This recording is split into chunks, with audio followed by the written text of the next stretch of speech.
if you look at, I'm a big fan of like talking to people who've been there, done that, and trying to like learn a bit of right how they've done it and try and recognize opportunities that come along. You talk to the guys who have been in the restaurant business in Chicago for many years, and they bought that corner site. And when did they buy it? They bought it when, the area was like, Sleepy, wasn't quiet. even up and coming. It was sketchy. It was sketchy, and they saw an opportunity, and they made a business for their family and kept at it. And 20 years later, they've got this big corner site that's been bought out by developers, and that's where they've hit their home run. Now they've gotten lucky, but they've worked hard along the way, and they've maintained a restaurant business that helps keep the lights on and pay their family and pay their mortgage. They mightn't make 20% return on the restaurant business during that time, but if they can keep it operational, that's half the battle, because you're making an appreciation on the building. Yeah. So if you're doing, that could be the pension right there. Well, that's right. That's the long-term plan. But if you're doing that and you're just scraping by and you're paying someone else's mortgage, then you're kind of throwing, good years after bad. Yeah, that's right. But if you do, So I think at 39, my age right now, I do think I should start, now that I hear you saying this, I do think I should start thinking about possibly looking at other locations if this one is not potentially for sale, And I think that's the right move, because if the goal is to be on for 20, 30 more years, then I might pay my mortgage every year with the restaurant operations. But the real winner is going to be that accumulation of real estate appreciation. I mean, in the stock market, I always talk about this on the podcast. The stock market on average over the last 100 years has doubled every 7 years. All right. The value of, let's say, the S&P 500 doubles every 7 years on average. All right. Every 14 years, it's 4x. And then every approximately 20, I think it's like 19, but let's say 20 years, it goes up 8x. All right? Incredible. Crazy, right? Yeah. So, is that right? Yeah, I believe that's right, if I'm not mistaken. So 7 years is double, about 14 years is 4x, and about 21, I think maybe it's 21 or 22 years, it's 8x. All right. So I bet the real estate market in this country is similar. So if I bought a property, let's say for 200 grand to put a restaurant in today, in 20, 22 years, it could be worth 1.6 million. That's historically speaking. Right. We don't have a crystal ball. We don't know for sure. But yeah, I mean, there's potential for, it just depends on a lot of factors. Location, depends on transportation links. Economic, economic. So it just, it depends on demographics. It depends on if you're going to be, if you bought it in Bucktown versus Mount Greenwood, there would be a different huge, right? You wouldn't get that. You wouldn't get that 8x probably in Mount Greenwood, right? I don't know. We'd have to look. Unless something really seismic changed, because there's like a big shift from suburbs into the city now. So you bring up Mount Greenwood because we were talking before the podcast started. I grew up in Oak Lawn, and I used to work at my uncle's gas station in Mount Greenwood. And some of my earliest exposure to Irish people were my friends on my block. All right. And these kids loved Notre Dame, the Fighting Irish. All right. And I used to always hear the Fighting Irish song on my big screen TV. I was the only kid on the block who had a big screen TV. The Arabs, for some reason, had the big screen TV. And all the Irish kids would come over every Saturday morning, watch the Fighting Irish play football. A bunch of black dudes running touchdowns up and down the field. And there's a bunch of Irish kids hooting and hollering, and one Arab dude. Yeah, go Irish! At that age, I had no clue. Like, I didn't really grasp the idea of Irish, Arab. Like, we're just kids having fun, Probably 6, 7, 8 years old. I played Pee Wee football. That's how I knew these kids, from Pee Wee football. And so that was my first exposure. It was very positive, Of course, it was just weird that an Arab dude is just going, go Irish, go Irish, go Irish, But then in my teenage years, about 7 or 8 years later, at 13 or 14 years old, I used to work at this gas station in Mount Greenwood. And it was all Irish kids, all kids of firemen and cops, Chicago cops and Chicago firemen. And these kids did not like me. They wanted to just like be what's the word? They wanted to misbehave and drink a lot at at underage. They want to do a lot of underage drinking, 13, 14, 15 years old, and come in and just steal shit from the gas station and fuck with me. You know? And I was like, man, fuck these guys, man. So I'd get in fights with them all the time. I'd be like, give me that Wrigley gum you're trying to steal, you son of a bitch. And so I'm like, man, fuck these Irish kids. You know, at my 13 or 14-year-old mind, I attached it to their ethnicity because I was too stupid to know. Kids are kids. Exactly. I didn't know that shit. At that point, I just thought like, they're just being racist, but they were just being dumb kids. I know. So it took me some time.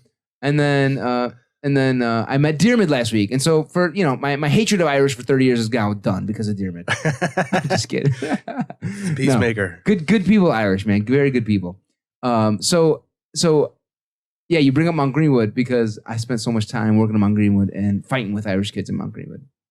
So back to, the commercial side of things, right? Yeah. It's just, if it's a long-term play, buy. That's the advice there. Right, for sure. And create some speculation in as well as making money on the business too, because you can always hold on to the property and sell the business. So you've got options too. Right. That's smart. I didn't think about it that way. Yeah, the property will live as long as...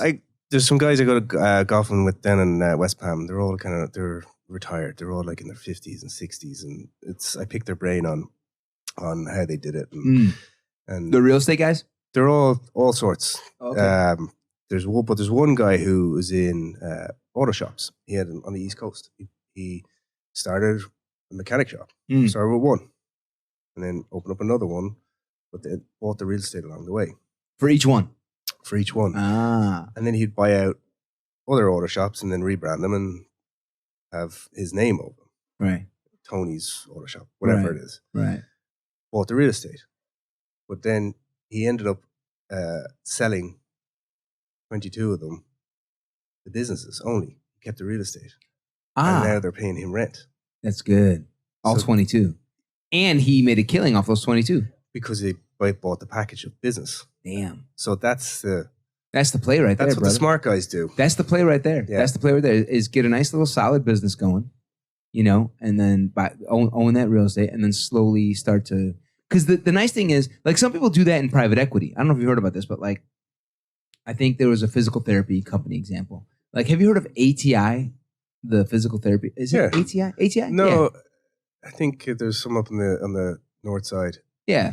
So let's just pretend it's ATI. I think it's ATI.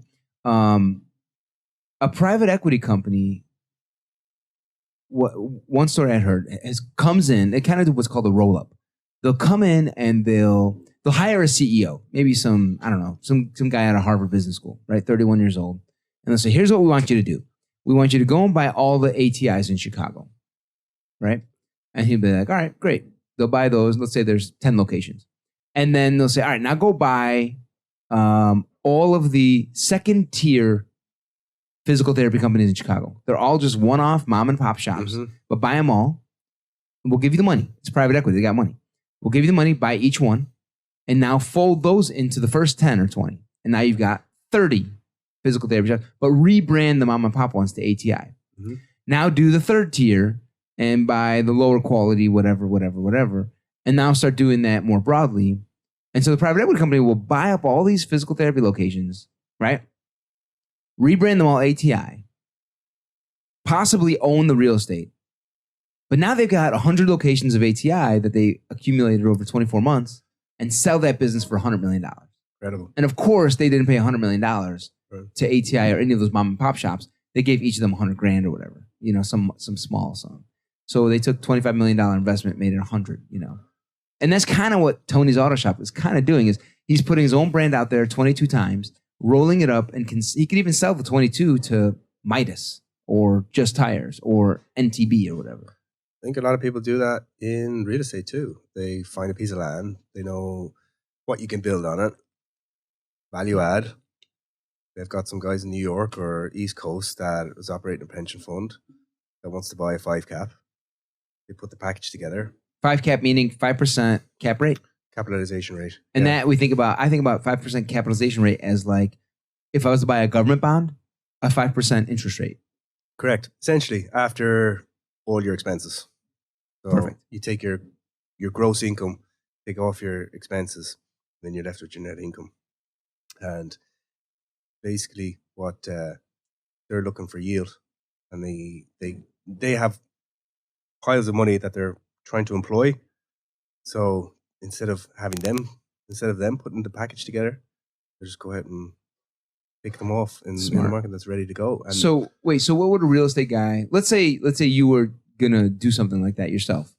Are you saying that you would buy up a bunch of 25 by 125 Chicago lots, or are you saying something different than that? it could be that, or it could be mixed use existing that's kind of half rented out, and you stabilize the product and add money to it, do it up, not just like a lick of paint, but really, finish the product well, and then then bump the rents, stabilize it over a year, 2 years, and then sell it as a coupon to someone who's looking for yield from New York or California. These massive pension funds, They got tons of money. Yeah. that just they're not in the business of putting it together and building. No, they're not about to go to Chicago No. and start to look for it. It's just like the ATIs you're talking about.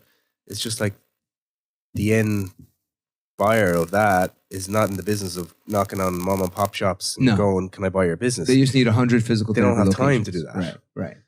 But let's go through the example. Have you done one of these yourself before and sold it to a pension fund? No, but I find the product for developers who will do that. Okay, walk me through an example. What's a medium sized example that me or John could do? Maybe its total is like somewhere between $2.5 and $5 million.